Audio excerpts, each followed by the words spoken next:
La buena noticia de Jesucristo, según aparece en el Evangelio de Mateo, en el capítulo 26, versículo 47, hasta el capítulo 27, versículo 56.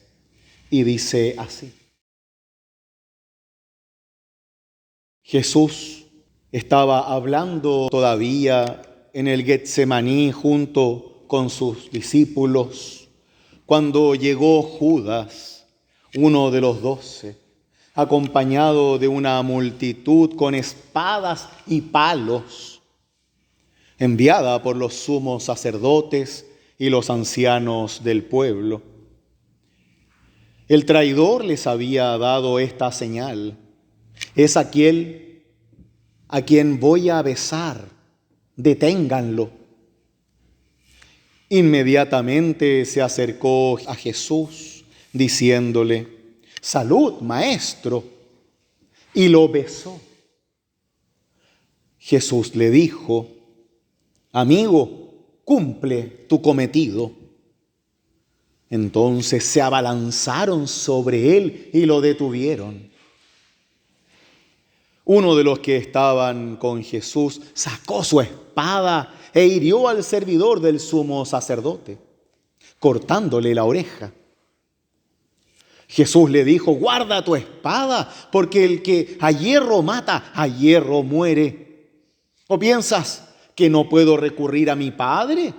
Él podría inmediatamente a mi disposición más de 12 legiones de ángeles me daría.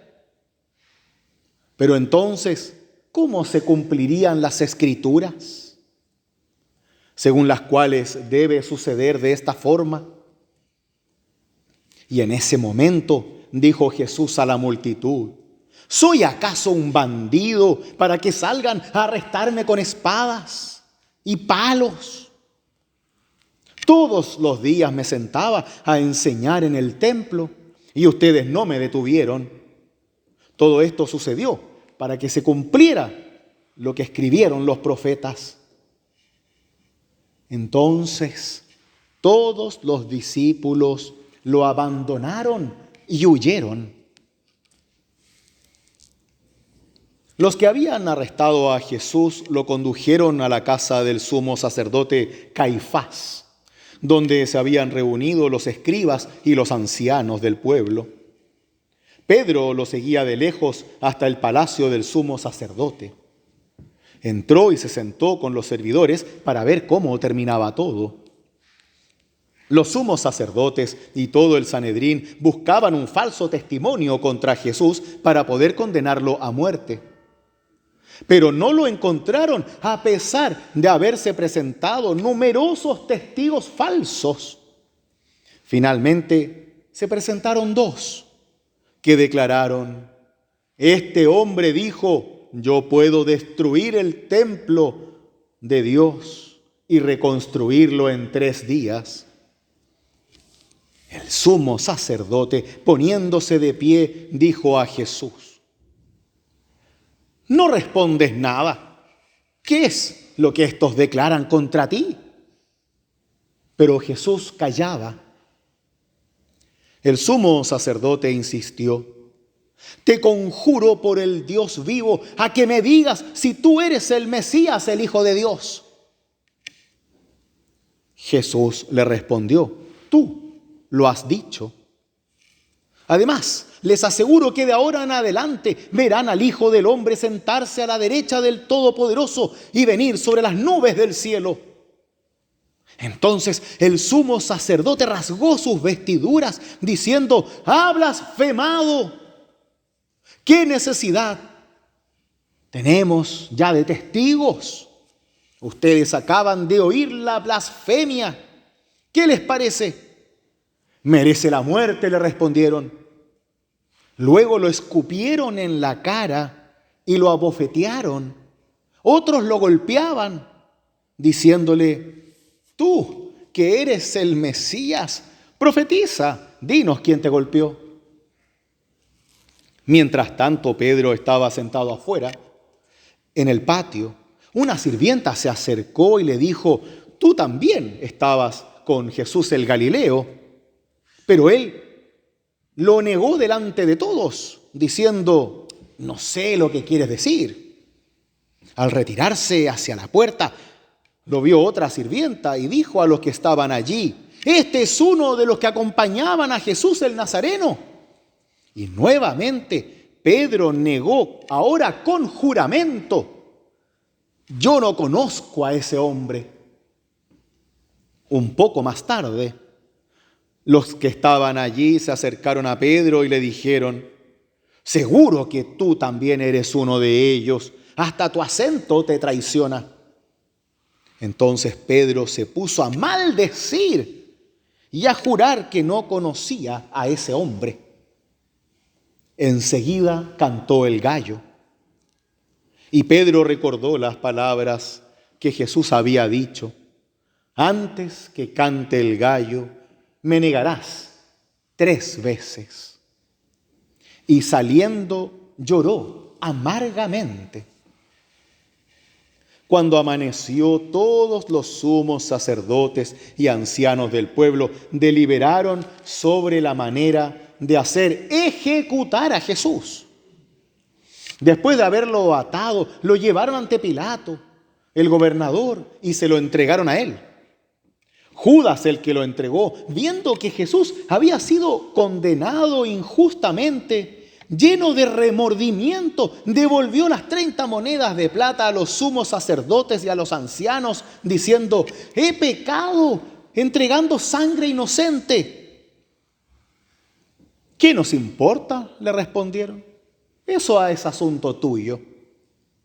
Entonces él, arrojando las monedas en el templo, salió y se ahorcó. Los sumos sacerdotes, juntando el dinero, dijeron, no está permitido ponerlo en el tesoro porque es precio de sangre. Y después de deliberar, compraron con él un campo llamado del Alfarero para sepultar a los extranjeros. Por esta razón se lo llama hasta el día de hoy campo de sangre. Luego Jesús compareció ante el gobernador y éste le preguntó, ¿tú eres el rey de los judíos? Tú lo dices, respondió Jesús. Al ser acusado por los sumos sacerdotes y los ancianos, no respondió nada. Pilato le dijo, ¿no oyes todo lo que dicen en contra tuya? Jesús no respondió a ninguna de sus preguntas, y esto dejó muy admirado al gobernador. En cada fiesta, el gobernador acostumbraba a poner en libertad a un preso a elección del pueblo. Había entonces uno famoso llamado Barrabás. Pilato preguntó al pueblo que estaba reunido, ¿a quién quieren que ponga en libertad? ¿A Barrabás o a Jesús el Mesías? Él sabía bien que lo habían entregado por envidia. Mientras estaba sentado en el tribunal, su mujer le mandó a decir, no te mezcles en el asunto de ese hombre justo, porque hoy por su causa tuve un sueño que me hizo sufrir mucho. Mientras tanto, los sumos sacerdotes y los ancianos convencieron a la multitud que pidiera la libertad de Barrabás y la muerte de Jesús.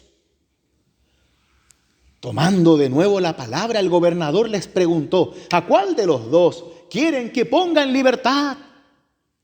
Y ellos respondieron, a Barrabás. ¿Y qué haré con Jesús llamado el Mesías?, preguntó Pilato. Y todos respondieron, que sea crucificado. ¿Qué mal ha hecho?, insistió Pilato. Pero ellos gritaban cada vez más fuerte, ¡que lo crucifiquen! ¡Que lo crucifiquen! Al ver que no se llegaba a nada, sino que aumentaba el tumulto, Pilato hizo traer agua y se lavó las manos delante de la multitud, diciendo, yo soy inocente de esta sangre. Es asunto de ustedes. Y todo el pueblo respondió, que su sangre caiga sobre nosotros y sobre nuestros hijos. Entonces Pilato puso en libertad a Barrabás, y a Jesús, después de haberlo hecho azotar, lo entregó para que fuera crucificado. Los soldados del gobernador llevaron a Jesús al pretorio y reunieron a toda la guardia alrededor de él. Entonces lo desvistieron y le pusieron un manto rojo. Luego tejieron una corona de espinas y la colocaron sobre su cabeza. Pusieron una caña en su mano derecha y doblando la rodilla delante de él se burlaban diciendo: «¡Salud, Rey de los judíos!». Y escupiéndolo, le quitaron la caña y con ella le golpeaban la cabeza. Después de haberse burlado de él, le quitaron el manto, le pusieron de nuevo sus vestiduras y lo llevaron a crucificar. Al salir se encontraron con un hombre de Cirene llamado Simón y lo obligaron a llevar la cruz.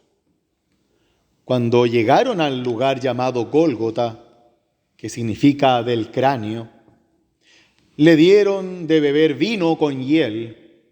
Él lo probó, pero no quiso tomarlo. Después de crucificarlo, los soldados sortearon sus vestiduras y se las repartieron. Y sentándose allí se quedaron para custodiarlo. Colocaron sobre su cabeza una inscripción con el motivo de condena: «Este es Jesús, el Rey de los judíos», decía.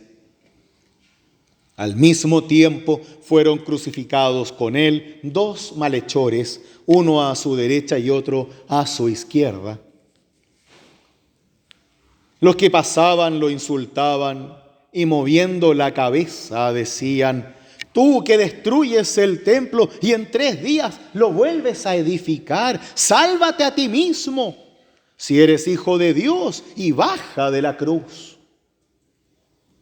De la misma manera, los sumos sacerdotes, junto con los escribas y los ancianos, se burlaban diciendo: «Ha salvado a otros y no puede salvarse a sí mismo. Es Rey de Israel, que baje ahora de la cruz y creeremos en él. Ha confiado en Dios, que Él lo libre si lo quiere tanto, ya que Él mismo dijo: yo soy hijo de Dios». Y así lo insultaban también los bandidos crucificados con Él. Desde el mediodía hasta las 3 de la tarde, las tinieblas cubrieron toda la región. Hacia las 3 de la tarde Jesús exclamó en alta voz: Dios mío, ¿por qué me has abandonado?». Algunos de los que se encontraban allí al oírlo dijeron: «Está llamando al profeta Elías». Enseguida uno de ellos corrió a tomar una esponja, la empapó en vinagre y poniéndola en la punta de una caña le dio de beber vinagre. Pero los otros le decían: «Espera, veamos si Elías viene a salvarlo».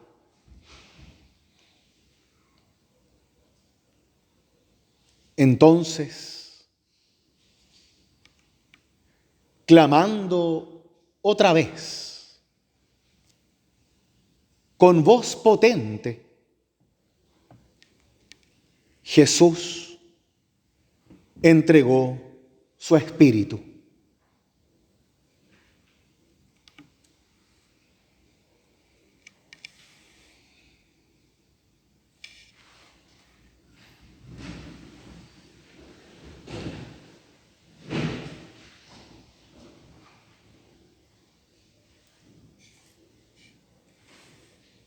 Inmediatamente el velo del templo se rasgó en 2, de arriba a abajo.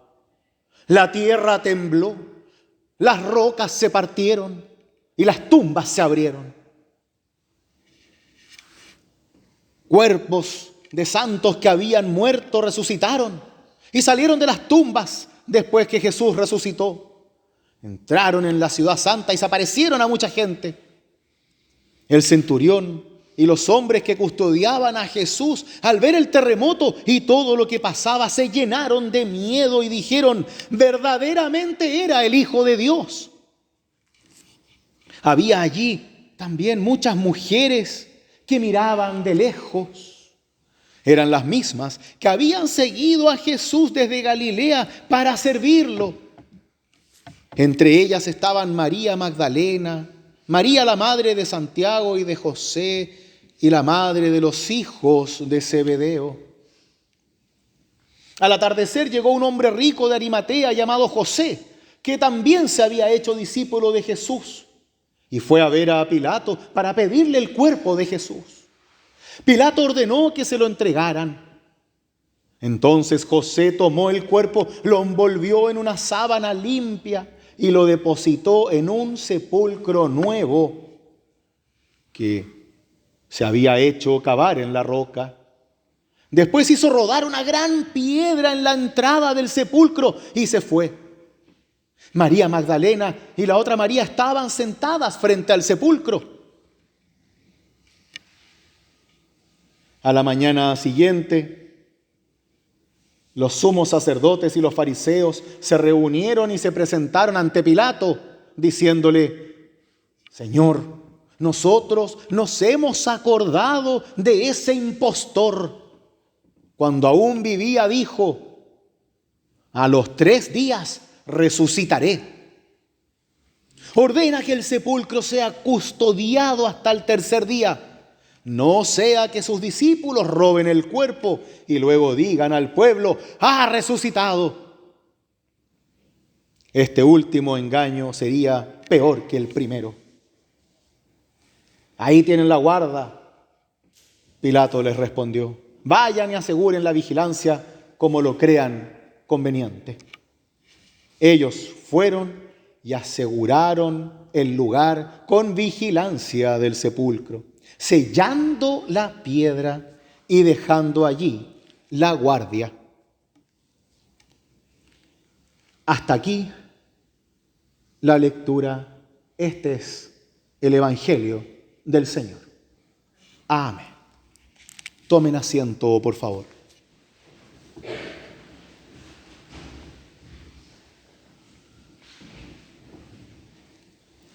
Gracia y paz de nuestro Señor Jesús sean con cada uno y cada una de ustedes.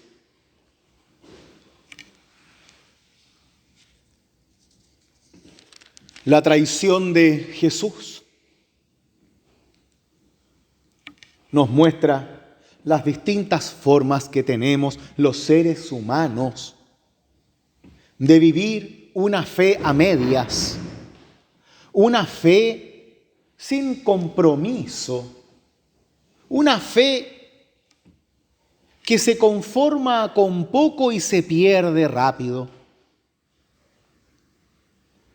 Por un lado, los sacerdotes que sabían cómo iba a venir el Mesías deciden no creer en él, habiendo visto los milagros, habiendo escuchado sus predicaciones, habiendo visto y escuchado, prefieren negarlo.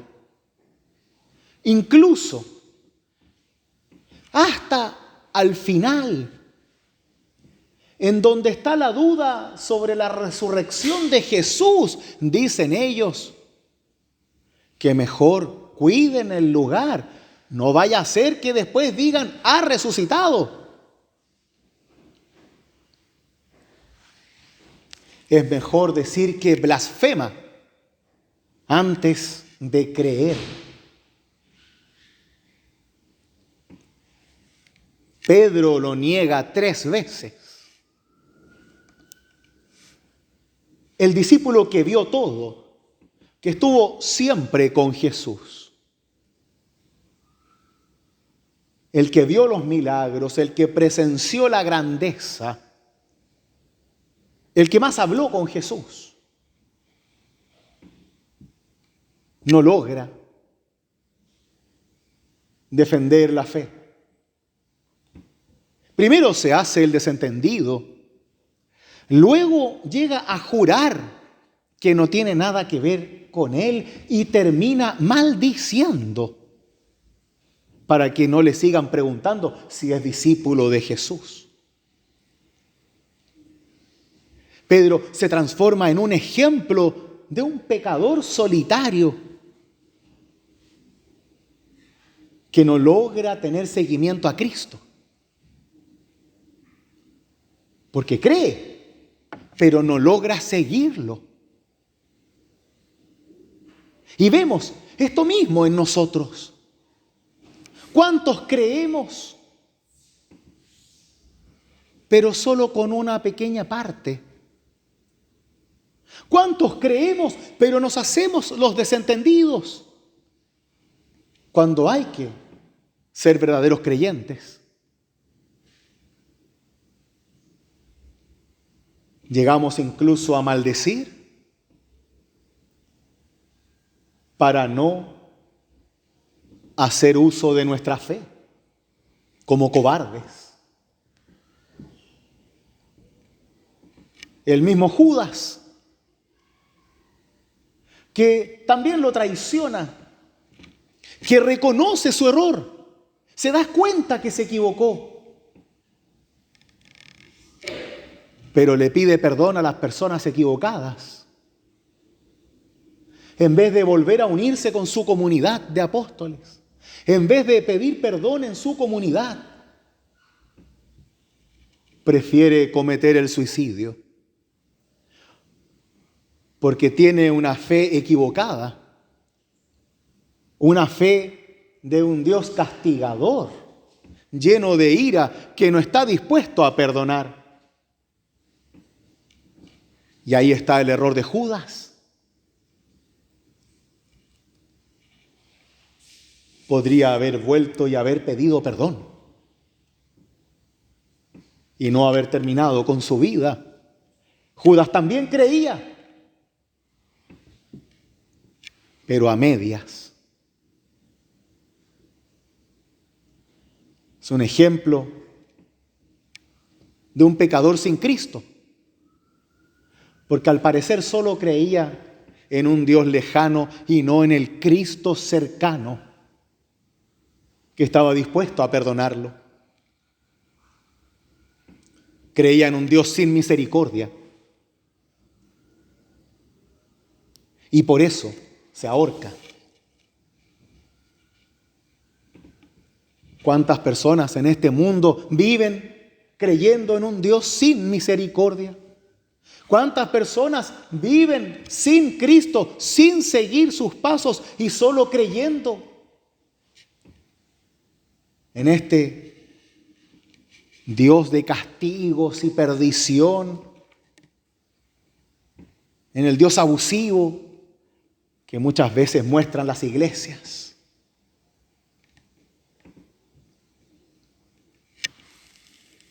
Pilato se lava las manos,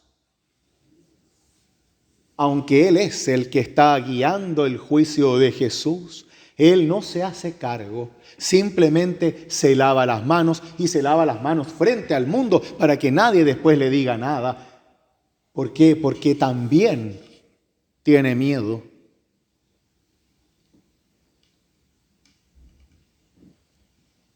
Y a nosotros también nos pasa eso. Y nos lavamos las manos de nuestras responsabilidades cristianas y buscamos una y otra excusa para no ser responsables. Justificamos una y otra vez nuestros egoísmos, nuestros orgullos, nuestras peleas, nuestras traiciones y abandonos. Y nos lavamos las manos. Es asunto de ustedes, dice Pilato. Lo mismo le dicen los sacerdotes a Judas. Ese es tu problema, no nuestro. Y ahí es como se alejan de Cristo. Porque para los cristianos tu problema también es mi problema, porque nos amamos en Dios.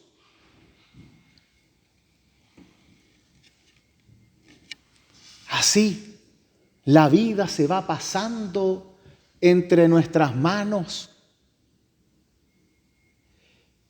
y a veces incluso sin darnos cuenta de cómo perdemos oportunidades de aferrarnos a una fe verdadera, a la fe de la cruz. Perdemos una y otra vez la invitación de Cristo a tener una fe de verdad, en donde abracemos la cruz con las dos manos y pongamos nuestra mente no solo en nuestras pasiones, sino en la palabra de Dios, y nuestro espíritu en el perdón y la misericordia. Pero tantas veces terminamos negando, ahorcándonos, traicionando, alejándonos y lavándonos las manos. Y lo único que sucede es nada. Porque nada cambia a tu alrededor cuando tú no eres protagonista de tu historia de fe. Nada cambia a tu alrededor cuando no tomamos la vida de fe con todo lo que somos y tenemos. Solo seremos un montón de excusas y escaparemos a la primera responsabilidad y no confiaremos en Dios. Por eso, una vez más, el ejemplo son las mujeres, quienes siguen el proceso de Jesús con fe, quienes siguen el juicio injusto de Jesús, su caminata con la cruz, desde lejos, pero cerca en el corazón. Quienes están esperando servirlo vivo o muerto, pero servirlo. Y las únicas manos que quieren lavarse son sus manos llenas de perfume luego de querer embalsamar el cuerpo de Jesús. Las madres se mantienen unidas y no se andan separando. Las mujeres se mantienen unidas y no se andan peleando, porque todas tienen un solo objetivo: servir a Cristo. Y no se separan porque saben que en su unidad está el verdadero poder del cristiano. En la unidad está la obra de la resurrección, porque no podemos andar uno por cada lado esperando milagros, sino que juntos obramos en las penurias, en el dolor, en la oscuridad, en las tinieblas, en la misma muerte, para dar vida y para hacer vida hacia quienes nos rodean. Y eso es lo que nos diferencia de los demás. Porque nosotros lloramos con lágrimas de esperanza y no de desesperación, ni desconsuelo, ni abandono. Porque nosotros seguimos a Cristo y nos hacemos cargo de ensuciarnos las manos con Él. Y nos arrepentimos de nuestros pecados, porque creemos en un Dios de misericordia, porque creemos en un Dios que nos dio a su Hijo en la cruz para que perdamos ese miedo a Dios, sino todo lo contrario, estemos con Dios siempre, seguros de su amor, seguros de su perdón, seguros de que cuando estamos con Él hay vida en nosotros. Y no tenemos que negarlo, no tenemos que escaparnos, no tenemos que ahorcarnos y no tenemos que lavarnos las manos. Porque Dios, el todopoderoso Dios, está con nosotros. Así, el Señor Jesús nos invita a vivir la fe, también en un día como hoy, donde la cruz se llena de sangre y sudor, y nosotros nos llenamos de clamor y esperanza. Porque así como nosotros también sufrimos de las cruces de este mundo, así como nosotros también nos perdemos y erramos, así como también nosotros sufrimos las pérdidas de nuestros seres queridos, así nos ponemos a los pies de la cruz para confiar en Dios, ponernos en sus manos, dejarnos caer libres en su amor, para que sea Dios quien realice su obra en nosotros y así nosotros podamos ser luz en este mundo oscuro. Pues que así, cada oscuridad que nos rodee, cada oscuridad aún dentro de nosotros, sea iluminada prontamente por la luz de la resurrección de Cristo Jesús. Que así sea en vuestra propia experiencia de fe. Amén.